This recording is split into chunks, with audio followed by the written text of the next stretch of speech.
이소룡을 가르친 10명의 스승. 이소룡에겐 10명의 스승이 있었다. 무술계 전설의 아이콘 이소룡의 10명의 멘토 이야기. 이소룡의 절권도가 탄생한 무술에 대한 흔치 않은 통찰력. 대중은 일반적으로 이소룡이 영춘권 쿵푸의 영문과 소환생의 제자라는 것만 알고 있을 뿐 그에게 다른 스승이 있다는 사실은 잘 알지 못합니다. 이소룡의 관심사는 늘 무술이었고 그의 짧은 인생에서 10명 정도의 멘토를 만나 배우고 터득했습니다. 또한 많은 무술 서적을 수집하고 탐독하며 중국 무술의 기초가 되는 북부 쿵푸를 진지하게 연구하고 시도했습니다. 즉 그는 각종 중요 무술의 정수를 흡수한 셈이었습니다. 그리고 그 기술들의 정수를 정제하여 절권도라는 자신의 독자적인 무술 시스템을 세우기도 했습니다. 10명의 이소룡의 스승에 대한 이야기는 1977년 홍콩에서 발행한 브루스리 무술에서의 그의 알려지지 않은 것들의 내용과 몇몇 중요 인물들에 대해서 좀 더 깊게 이야기를 풀어갑니다. 순서 1. 이해천 태극권 2. 양쯔펑 내각권 3. 진사부 체리불권 4. 소환생 공력권 5. 연문 영춘권 6. 에드파커 캠포 가라테 7. 제임스 리 근력 강화 훈련 8. 프레드 사토 유도 9. 이중구 태권도 10. 댄 이노산토 에스크리마 쌍절곤 그리고 펜싱, 복싱, 황술량의 영춘권 지도 1. 이해천 태극권 이소룡은 어렸을 때 7살 무렵부터 아버지에게서 태극권 첫 무술 교육을 받았습니다.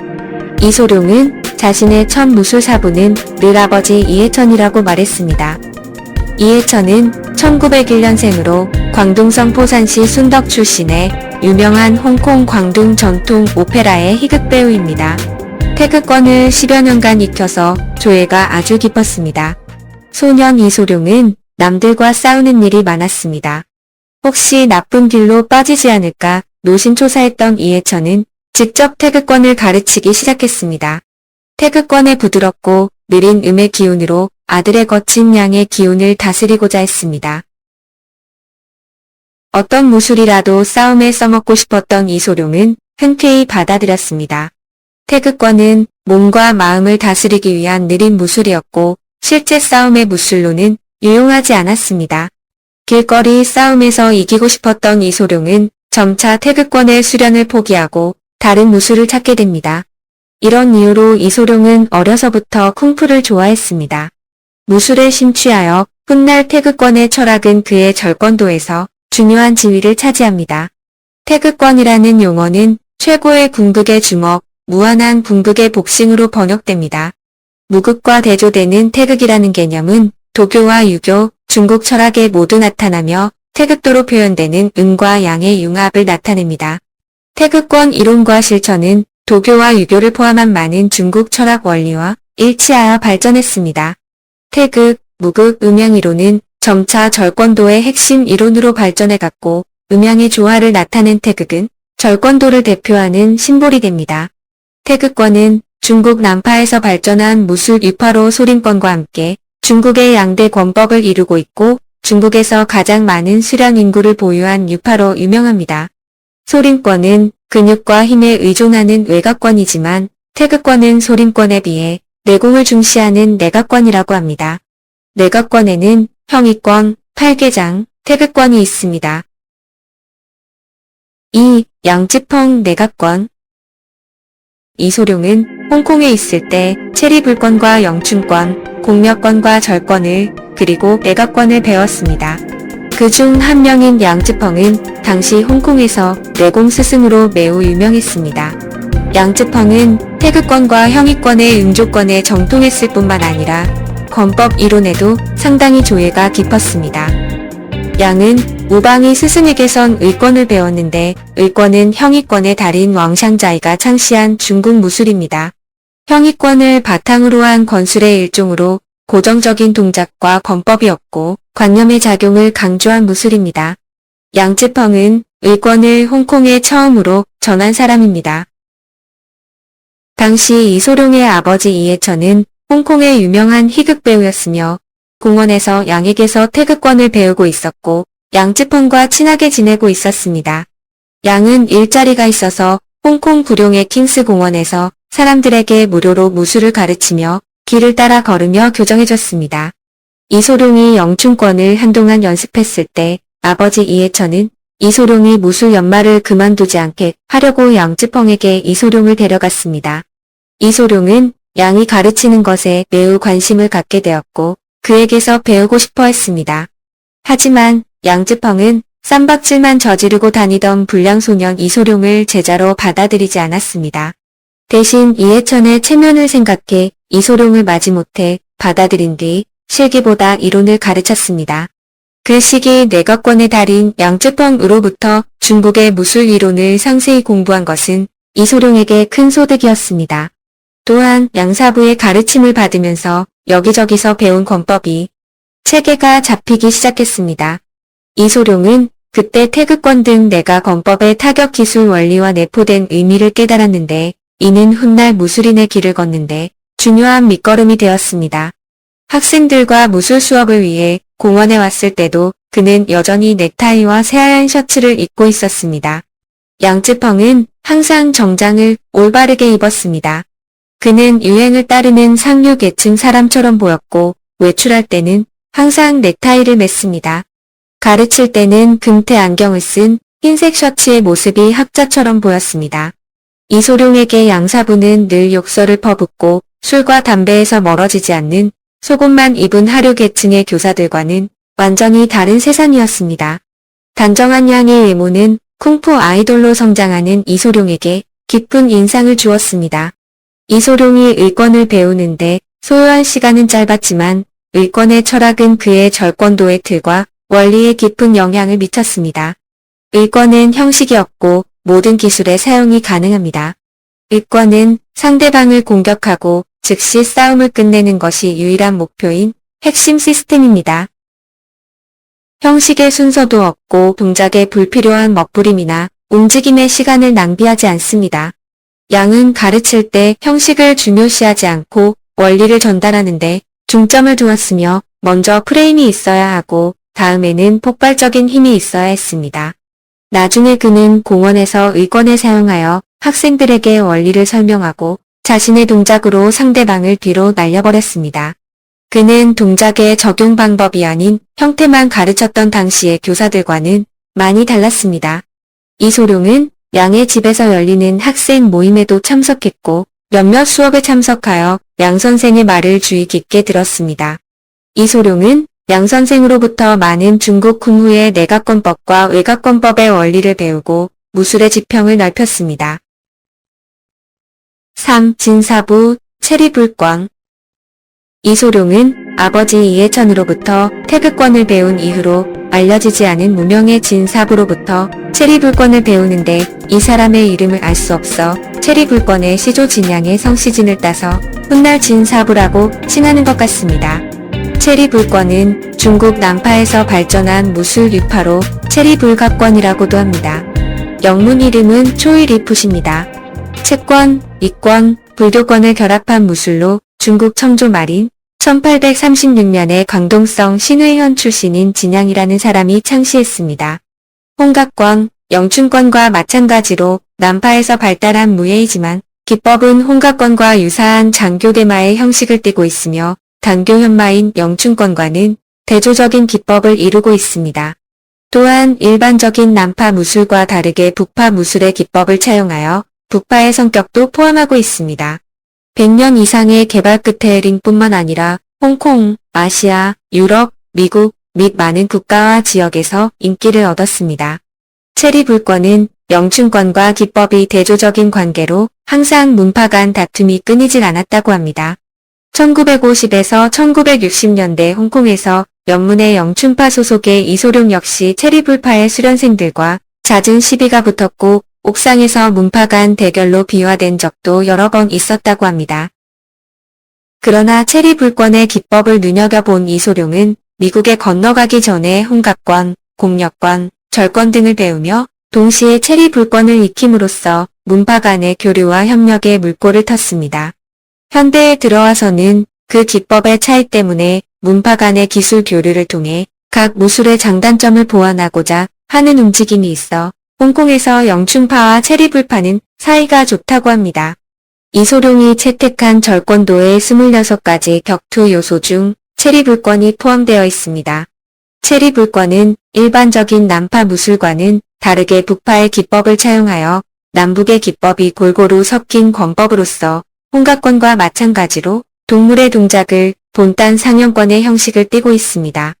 소림권의 상형권을 본따 만들어진 강력하고 빠른 수기는 남파의 특성이며 민첩한 복법과 연속적이며 순환되는 움직임은 북파의 특성입니다. 일반적으로 퇴법의 비중이 적은 타 남파 무술과는 달리 퇴법이 발달한 것도 체리불권의 특징입니다.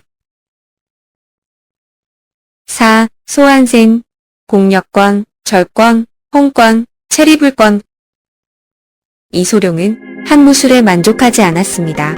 그는 짧은 인생 동안 다양한 무술 스타일을 배웠습니다. 그의 초창기 사부 중 한 명은 소환생이었습니다. 1900년 소환생은 중국 광동성 나나이현 산산양 이셴촌의 가난한 가정에서 태어났습니다. 8세의 나이로 광저우로 건너가 생계를 꾸렸고 낭리당 무관 홍권의 스승 펑능벼오를 스승으로 모셨으며 2년 동안 연마하여 진보가 매우 빨랐습니다.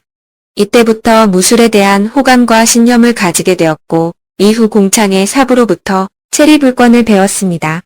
손옥봉의 사부로부터는 북권을 익혀 남북에 능통한 권술사가 되었습니다.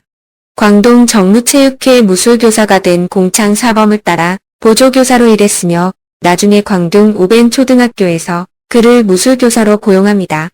1950년 홍콩 신청 영화사에 입사하여 다수의 영화에 출연한 배우이자 무술가, 무대관리, 그리고 프로듀서였습니다. 홍콩대학교 학생회는 1972년 중국무술협회를 설립하고 소환생 선생을 강사로 채용합니다. 소환생은 공력권, 절권 외에 홍권, 당난권, 응조권, 체리불권 등을 연구합니다. 그의 인생 후반 1980년에는 많은 유파의 장점을 살려 금강역사 18동작이라는 무도 기술 교재를 편찬하여 홍콩 대학교와 무수 입문자들에게 큰 사랑을 받았습니다. 소사부는 절권 마스터이고 다양한 북방 무도 기술에 있어서 매우 높은 성취를 가지고 있기 때문에 그는 홍콩에 오기 전에 이미 나한권과 당난권에 능숙했고 나중에 정무체육회에 합류했습니다. 그는 기타 권법 기술로 인해 클럽에 머물면서 가르치고 나중에 홍콩 구룡시로 이주했습니다. 이소룡의 무술 경력 중 소환생 사부는 최초의 북부 쿵푸 마스터였습니다. 소환생은 이소룡과 항상 좋은 관계를 유지해 온 홍콩 예술계의 몇 안 되는 베테랑 중 한 명입니다. 따라서 이소룡이 개발을 위해 미국에 온 후에도 그는 여전히 소사부와 무술을 교환하기 위해 자주 연락했습니다. 언제든지 이소룡이 친척들을 방문하기 위해 홍콩으로 돌아왔을 때 그가 가장 많이 방문한 곳은 연문의 체육관 외에 소사부의 개인 지도를 받기 위해 그의 집이었습니다. 소사부는 친절한 사람이었고 이소룡이 존경하는 스승이었기 때문에 이소룡은 많은 레스토랑에서 그와 함께 차를 마시고 무술에 대해 토론하는 모습이 목격되었습니다. 그리고 경험을 쌓고 마스터 소사부를 미국 무술계에서 발전시키려는 계획을 세웠습니다. 이소룡은 홍콩을 떠나 미국으로 가기 얼마 전에 소사부에게 무술을 배우러 갔습니다. 왜냐하면 그는 미국에 도착한 후 자신에게 다른 재능이 없고 오직 무술에만 자격이 있다고 느꼈기 때문입니다. 그는 이러한 기술적 전문성을 더욱 강화하기 위해 아버지의 소개를 통해 소사부에게서만 무술을 배웠고 무술은 실제로 그의 정신적 지주가 되었습니다. 소환생과 이소룡의 부친 이해천은 모두 홍콩 연예계의 유명 인사였습니다. 그리고 그들의 우정도 꽤 깊었기 때문에 그의 조카인 이소룡은 그를 정중하게 네 번째 삼촌이라고 부릅니다. 또한 소사부의 다른 제자들이 배울 수 없는 몇 가지 절권의 핵심 기술을 배웠습니다. 왜냐하면 소선사가 그에게 가르친 것은 실제로 가족으로서의 사적인 가르침이었기 때문입니다. 게다가 이때 소사부가 그에게 가르친 쿵푸는 미국 롱비치 가라테 대회에서 본 것입니다. 바람처럼 빠르고 번개처럼 빠른 그의 놀라운 연기, 특히 그의 연속적인 날아차기는 사람들에게 깊은 인상을 남겼습니다. 치명적인 발레로 불릴 정도로 회자되었습니다. 이소룡이 19세에 미국에 가기 전인 1958년 북파소림권의 달인 소환생 사부에게 공력권과 절권을 배웁니다. 마침 이소룡이 차차춤을 좋아하여 소환생 선생에게 춤을 가르쳤고 선생은 이에 대한 보답으로 이소룡에게 권법을 가르쳐 주었습니다.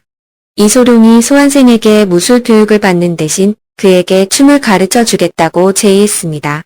그는 무공을 좋아했고 근면하고 아주 똑똑했어요. 그래서 거절할 수 없었죠. 소사부는 재미있어 했고 하루에 4개의 카타를 가르쳐 주었습니다. 3일째 되는 날 이소룡은 35개의 동작을 다 익혔습니다. 대부분의 사람들이 한 달 동안 배워야 할 양이었습니다. 이소룡은 빠르게 배울 뿐만 아니라 혁신자였습니다. 하지만 가엾은 소사부는 춤추는 걸 다 배우지 못했습니다. 이소룡은 내게 차차를 가르쳐줬어요. 난 그에게 공력권을 가르쳐줬죠. 첫날에 12개의 동작을 가르쳤어요. 둘째 날 밤에 다시 12개를 가르쳤고 셋째 날 밤엔 11개를 가르쳤어요. 공력권은 보통 사람의 경우 배우는 데만 한 달 정도 걸리는데 그는 3일 만에 다 배웠어요. 잘 이해하고 잘했죠. 하지만 난 차차를 못했죠. 박자도 잘 몰라요. 사실은 계속 배울 수 있었는데 그가 영화를 찍어야 해서 난 더 이상 배울 수가 없었죠. 소환생의 제자들이 공력권 스타일을 보여주고 있습니다. 바로 이소룡이 배웠던 동작들입니다. 이소룡이 마지막으로 배운 기술을 봅시다. 5. 연문, 영춘권. 영춘권의 중요한 신법인 소념두에서는 우리가 중점적으로 수련해야 할 점은 격투에 대한 정신이지 단순한 품새가 아닙니다. 우리는 타고난 강점을 잘 운용하면 모든 품새에 대응할 수 있다고 일렀습니다.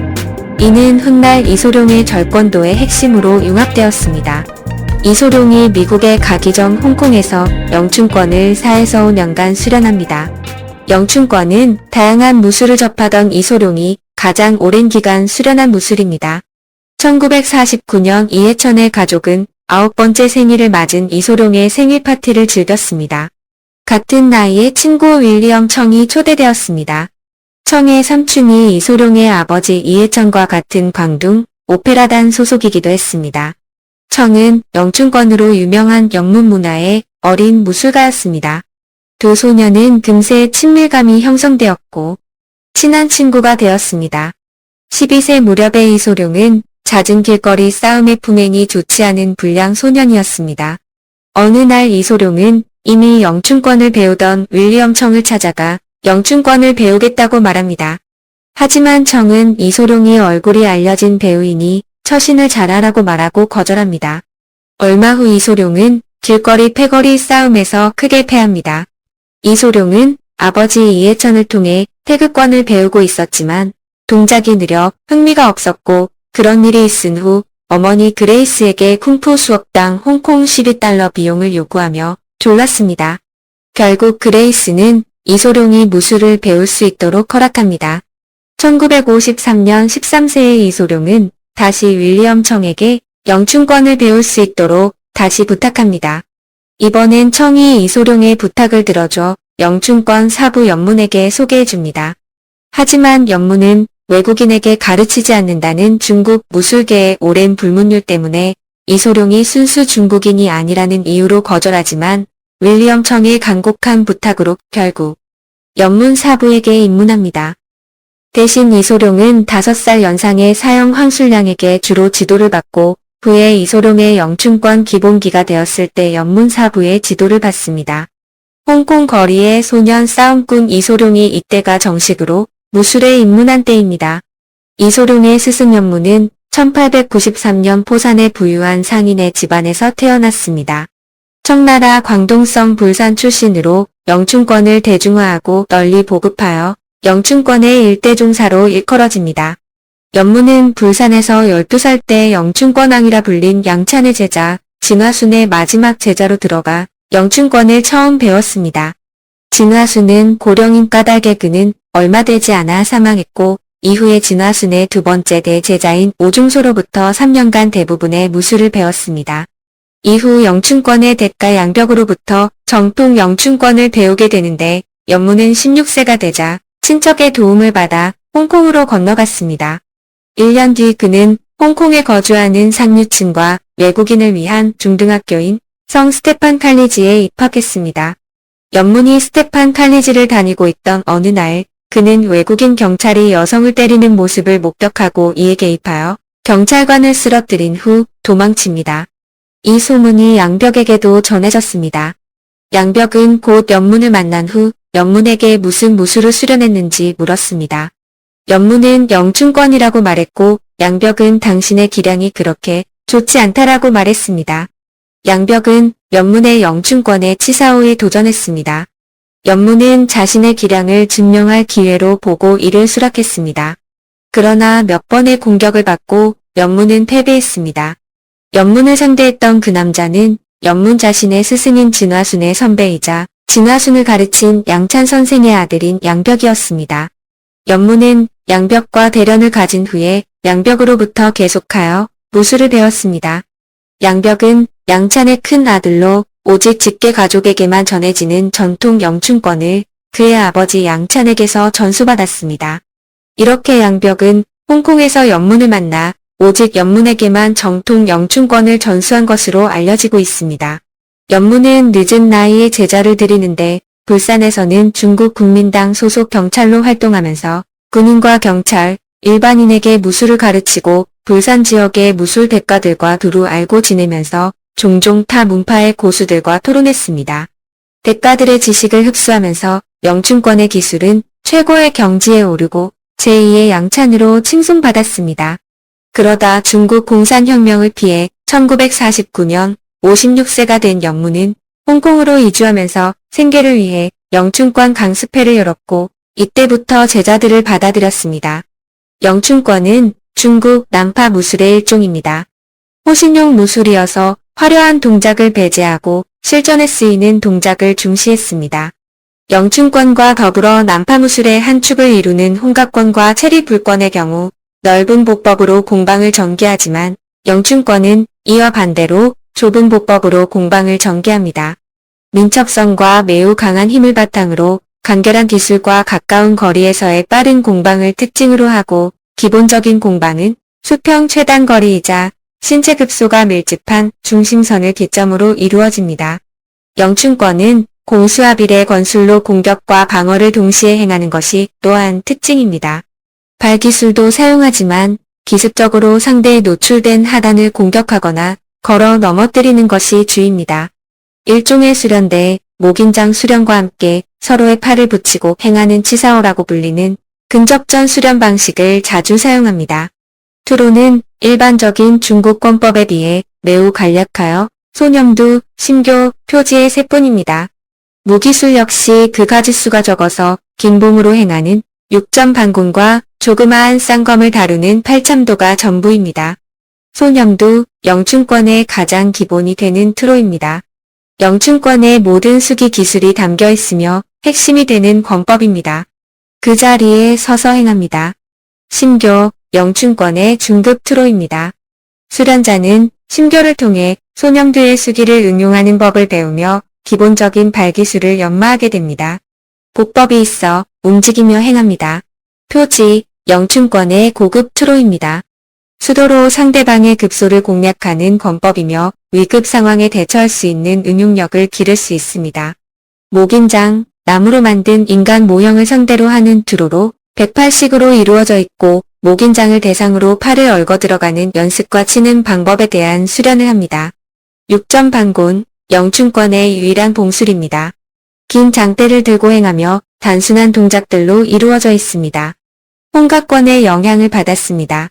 팔참도, 중국 남권에서 자주 쓰이는 짧은 칼 2개를 이용한 쌍도술로 영춘권의 고급 무기술에 해당합니다. 영춘권의 탄생에 관한 일화 중 2가지 설이 있는데 유력한 설 중 우성, 청나라 초에 저항했던 무술가 가운데 오매사태가 창시해 엄영춘이란 여인에게 전했다는 설입니다. 오매사태는 청나라의 공격으로 소실됐다고 전해지는 복권 소림사의 소리모조의 일원으로 무술이 매우 뛰어난 비군이었습니다.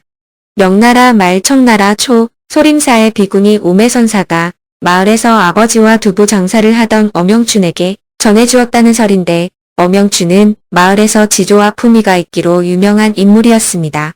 그러던 어느 날 마을의 불량배가 엄영춘에게 자신과 결혼할 것을 강요했습니다. 그러자 오매선사가 소림의 권법으로 불량배들을 물리치고 영춘에게 일부 기술을 알려준 뒤 엄영춘이 부단한 수련으로 다시 찾아온 불량배들을 무찌르고 영춘권이 만들어졌다는 설과 청나라 말기 엄영춘이라는 여성이 어렸을 때부터 아버지에게 권법을 배웠는데 여성이라는 육체적 특성으로 인해 자신에게 맞는 권법을 고려하던 중 우연히 하기 뱀을 제압하는 모습을 보고 영춘권을 만들어냈다는 설이 있습니다. 6. 에드 파커, 켄포 가라테. 에드 파커는 미국 무술계에서 처음으로 가라테를 전파하여 미국 가라테의 아버지로 불립니다. 1931년 하와이 호놀룰루에서 태어난 에드 파커는 12세 때 아버지로부터 유도 수업에 등록하여 1953년에 검은띠를 획득합니다. 에드 파커는 켄포 가라테라는 무술을 창시하고 체계화한 미국의 유명한 무술가입니다. 주로 하와이에서 유행하는 일본식 가라테와 오키나와식 무술을 종합하였으며 중국 무술의 영향도 받았습니다. 이런 정보들을 현대의 미국식으로 조정하여 켄포 가라테를 개발한 것입니다. 파커가 미국 스타일의 가라테를 작업하고 있을 때 이소룡도 이미 자신의 무술 시스템 절권도를 개발하고 있었습니다. 파커는 그 당시 최고의 무술가들과 교류하며 정보를 공유하고 서로에게서 배우고 있었습니다. 이소룡에게 차차 댄스와 쿵푸를 배우던 로버트 베이커는 파커와 친분이 있던 중국 무술가 제임스 리에게 이소룡의 무술 실력에 대해 알려줍니다. 반신반의하던 제임스는 이소룡의 실력을 알아본 뒤 바로 이소룡의 제자가 되고 미국 무술계의 1인자 에드 파커에게 떠오르는 젊은 무술 천재 이소룡을 소개합니다. 1963년 파커와 이소룡은 만나 즉시 친구가 되었습니다. 이소룡은 자신의 중국 무술을 파커에게 소개하고 파커는 자신의 가라테 기술을 이소룡에게 소개했습니다. 특히 파커의 무술은 전통 가라테를 새로운 격투 기술로 바꾼 것이었으므로 막직고심한 그의 개혁과 발전은 이소룡에게도 영향을 주게 됩니다.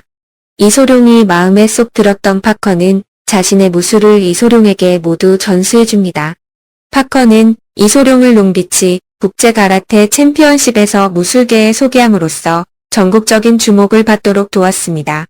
이소룡은 자신의 무술 개념을 설파했고 중판 궁푸의 이소룡은 두 손가락 푸시업과 1인치 펀치를 시연하여 관중들을 놀라게 했습니다.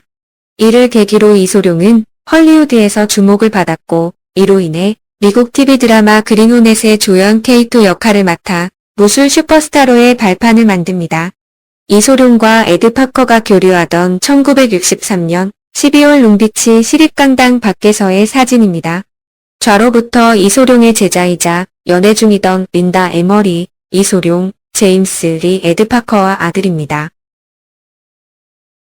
7. 제임스 리 근력 강화 훈련 피지컬 피트니스 이소룡이 미국에서 성장함에 있어 중요한 역할을 했던 제임스 리는 이소룡보다 무려 20살이나 많은 중국 무술가였습니다.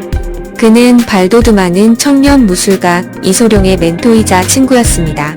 제임스 리는 중국계 미국인으로 캘리포니아 오클랜드 출신으로 이소룡을 만나기 이전에도 이미 무술가로서 지명도가 있었고 미국 무술계의 인맥이 넓었고 명망이 높았습니다. 영춘권 강사인 제임스는 무술 시연에서 정기적인 벽돌 깨기를 보여줬고 그가 개발한 무술도구 아이언팜과 철사장으로 유명했습니다. 철사장은 철구슬이나 모래단지에 손이나 손가락을 반복적으로 집어넣어 손을 강하게 연마하는 무술입니다. 또한 미국에서 영어로 된 무술책을 출판한 작가이기도 했습니다. 이소룡을 알게 된 것은 훗날 이소룡의 영화 정무문에서 러시아 살인 청부업자로 출연하는 아울 로버트 베이커가 이소룡에게 댄스와 쿵푸를 배우고 있었는데 제임스는 로버트로부터 이소룡의 무술 실력에 관해 듣게 됩니다. 이소룡에 대한 호기심이 있었으나 체면 때문에 만나지는 않았습니다. 대신 시애틀에서 해양박람회 축제에 참가한 친구 앨런 조에게 이소룡을 살펴보라고 부탁합니다. 시애틀에서 돌아온 앨런 조는 이소룡에 대해 극찬하자 제임스는 젊은 고수를 만나러 시애틀에 갑니다. 제임스는 첫 만남에서 이소룡의 비범함을 알아보고 이소룡의 파워풀한 권법과 시대를 앞서가는 무술이론에 매료되어 곧바로 20살이나 아래인 청년 무술가 이소룡의 제자가 됩니다. 무술가로서 마음이 통한 이소룡은 제임스 리를 스승이나 제자라는 호칭보다는 형님으로 대했습니다. 제임스는 뛰어난 역도 선수이며 웨이트 트레이닝 전문가였습니다. 그의 근력 트레이닝에 관한 이론 체계는 완벽했습니다. 이소룡은 제임스에게 진번 쿵우를 가르쳤고 제임스는 역도 연습법을 응용한 근육 훈련 방법을 통째로 전수했습니다. 제임스는 지역 조선소에서 용접공으로 일했으며 이 기술로 이소룡이 사용했던 많은 훈련 장치를 설계하고 제작해서 이소룡을 서포트했습니다. 이러한 노력과 결과로 이소룡의 경이로운 조각 같은 몸매가 탄생한 것이었습니다.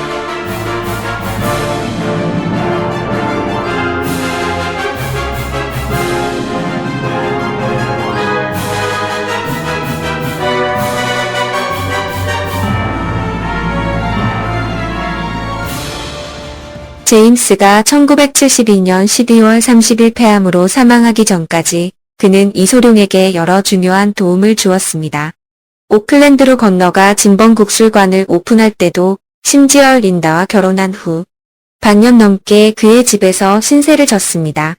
제임스는 1963년 이소룡이 생전에 출간한 유일한 저서 기본 중국권법의 출판을 도왔고 이소룡이 개발하던 절권도의 예술을 정의하고 다듬는 일도 도왔습니다. 그 외에도 이소룡은 영춘권 서적을 준비 중이었는데 제임스도 마침 도의 영춘권 출간 계획이 있음을 알게 됩니다. 출간 계약을 마친 이소룡이었지만 당시 중병에다 실직까지 한 제임스에게 기회를 양보하여 이소룡 자신은 기술 디렉터로 이름만 올립니다. 그리고 무술 시범 사진 촬영도 진두지휘했습니다.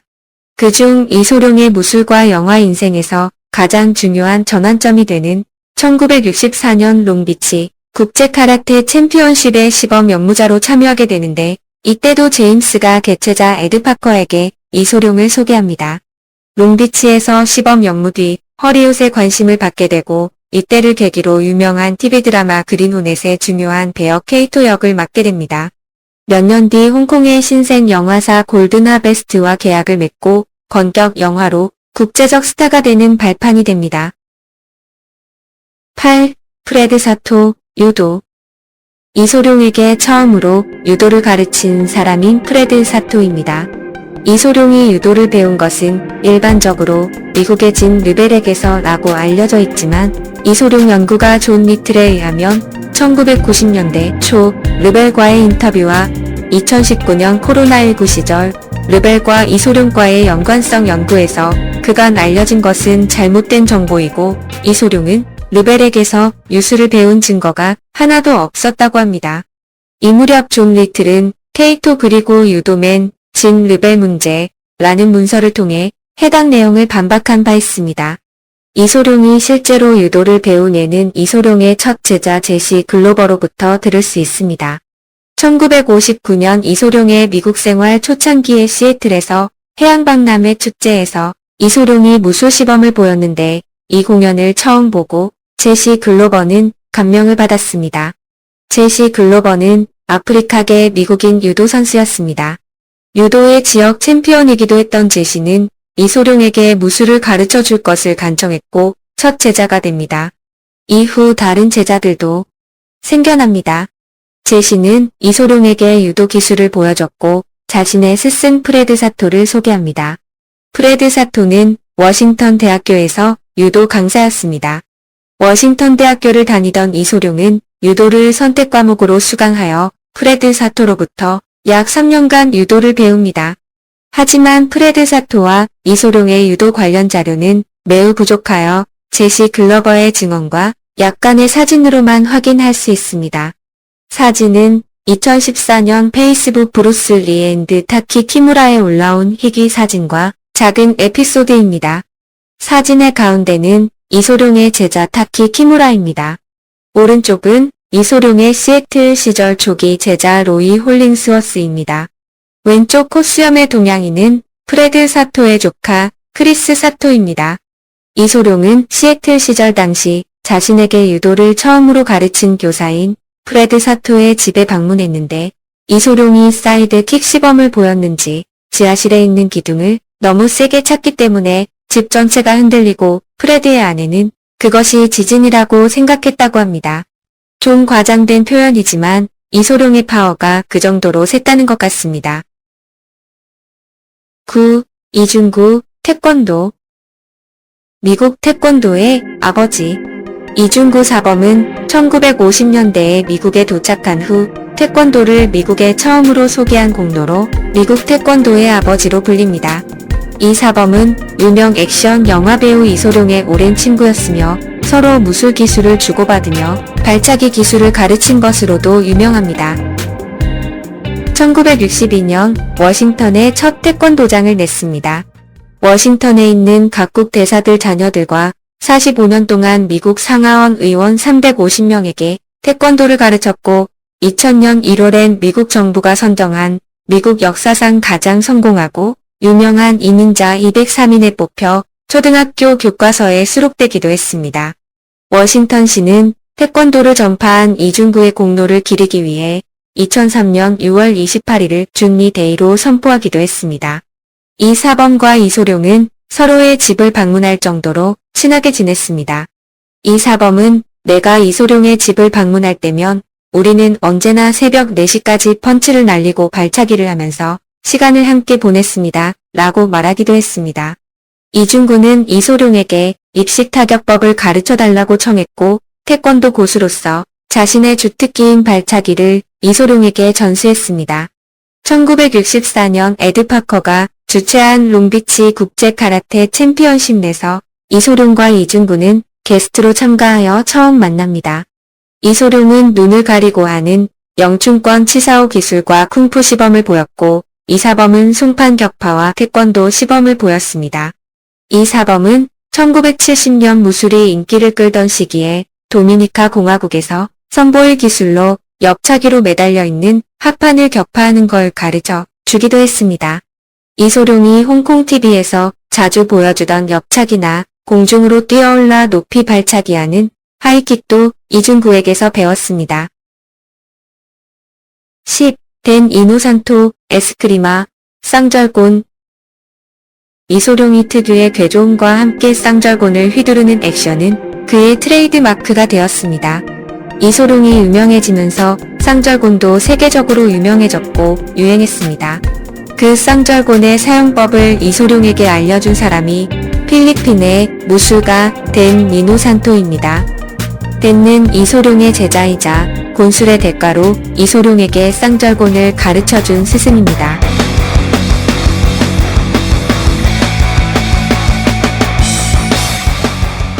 곤술, 에스크리마는 필리핀 무술의 명칭으로 아르니스 또는 칼리라고도 합니다. 댄은 1936년생으로 이소룡보다 4살 연상입니다. 대학에서 그는 유도를 공부했고 일본 오키나와 가라테도 배웠습니다. 켄포 가라테의 에드 파커의 제자이기도 합니다. 이노산토와 이소룡은 1964년 롱비치 국제 가라테 토너먼트에서 에드 파커가 초대한 게스트로 만났습니다. 댄은 많은 이들이 알다시피 필리핀 무도계의 고수였습니다. 그런데 나는 이소룡의 무술 시범을 보자마자 몸이 얼어붙었다. 비록 이소룡이 나보다 4살이나 어린 사람이었지만 그가 가진 놀라운 기술들을 당장에 배워야만 하는 충동에 휩싸였다. 그래서 당장에 달려가 제자가 되었다라고 소탈하게 말하기도 했습니다. 이소룡은 자신의 격투 기술에 댄내 공법 기술까지 더해져 더욱 화려하고 높은 경지로 끌어올렸습니다. 이소룡 사망 후 댄 이노산토는 절권도의 핵심 계승자답게 절권도의 대변인이자 역사가가 되었습니다.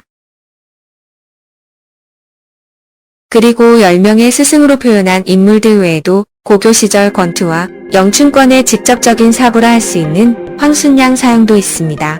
이어서 이소룡을 가르친 스승들에 대해 좀 더 소개합니다. 홍콩 라세 탈리지학교에서 펜싱 선수였던 이소룡의 형 피터로부터 펜싱의 영향도 받습니다. 이소룡의 사우스포 자세는 펜싱에서 힌트를 얻었습니다.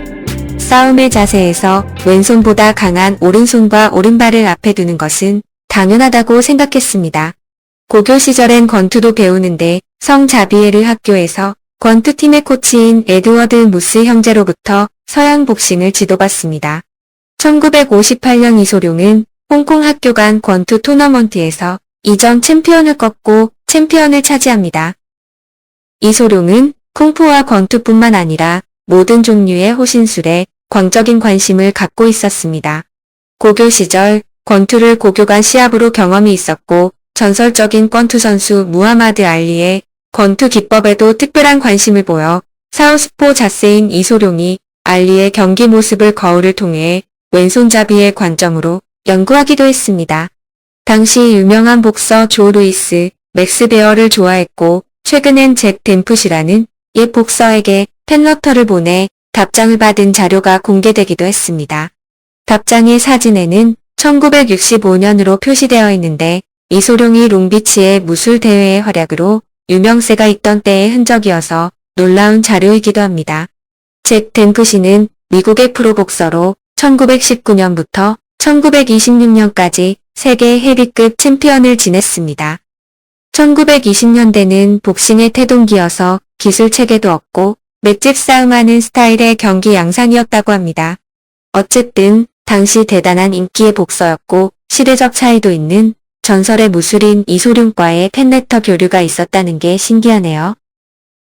그리고 이소룡의 무술 인생에서 가장 비중 있는 무술 기법인 영춘권은 연문사부의 지도보다는 이소룡의 사형 황술량의 영향이 더 큽니다. 영춘권의 황순량은 연문의 제자이자 이소룡을 직접 가르친 선배이자 스승입니다. 1935년생으로 이소룡보다 5살 많습니다. 이소룡은 무술에 대한 열정과 욕심이 많았는데 황술량이 당시 자신에게 영춘권을 배우던 이소룡에 대해 회상합니다. 이소룡이 처음 쿵푸를 배웠을 때 제 후배 윌리엄 청이 이소룡을 사부님께 데려갔죠. 우리 사부님은 나에게 이소룡을 지도해 주라고 하셨습니다. 대부분 우리 집에서 연습을 했어요. 여러 명이 같이 다녔죠. 이소룡이 가장 좋은 걸 배울 땐 다른 사람들에겐 가르치지 말라고 했어요. 하지만 모두 형제였고 별 이유도 없어서 거절했죠. 어느 날 이소룡은 문 앞에 서서 들어오지 않았어요. 문 앞에서 기다리다가 다른 제자들이 오자 계단 아래로 내려갔어요. 그리곤 막 집에서 나온 것처럼 행동하며 오늘 수업이 없대, 가자라고 말했죠. 이소룡은 곧 자신이 유일한 제자가 되면 최고의 교육을 받을 거라 생각했습니다. 다른 제자들이 수업을 못 받게 하기 위해 수단과 방법을 가리지 않았습니다. 가끔 그는 동료들에게 수업이 취소됐다고 거짓말을 하기도 했습니다. 그들이 모두 떠나면 개인 교습을 받곤 했습니다. 그는 다른 학생들이 간 후에 몰래 다시 집으로 올라왔어요. 이런 일을 통해 이소룡이 목표를 꼭 성취하겠다는 걸 볼 수 있죠. 한때 황은 다른 학교 학생과 이소룡이 대결하도록 3라운드 시합을 마련했습니다. 실제 상황에서 이소룡이 얼마나 잘하는지 보기 위해서 말입니다. 전 시합의 심판을 보러 갔어요. 그건 진짜 시합이 아니라 이소룡을 보기 위한 거였죠. 1라운드에서 이소룡은 부상을 입었고 그만두고 싶어 했습니다. 하지만 황은 때론 이길 수 없는 상황에서도 시도해봐야 하고 배워야 한다는 걸 알고 있었습니다. 만약 그가 그때 포기했었다면 무술을 완전히 그만두고 영화를 만들지 않았을지도 모릅니다. 하지만 이소룡은 자신만의 무술 스타일을 만들려는 생각을 하기 시작했던 것 같습니다. 이소룡은 어릴 적이 때 이미 여러 무술을 섭렵하며 훗날에 절권도라는 자신의 무술 세계를 이미 싹 틔웠던 것 같습니다. 하지만 그는 다시 싸워 이겼습니다. 그의 인생의 전환점이었습니다.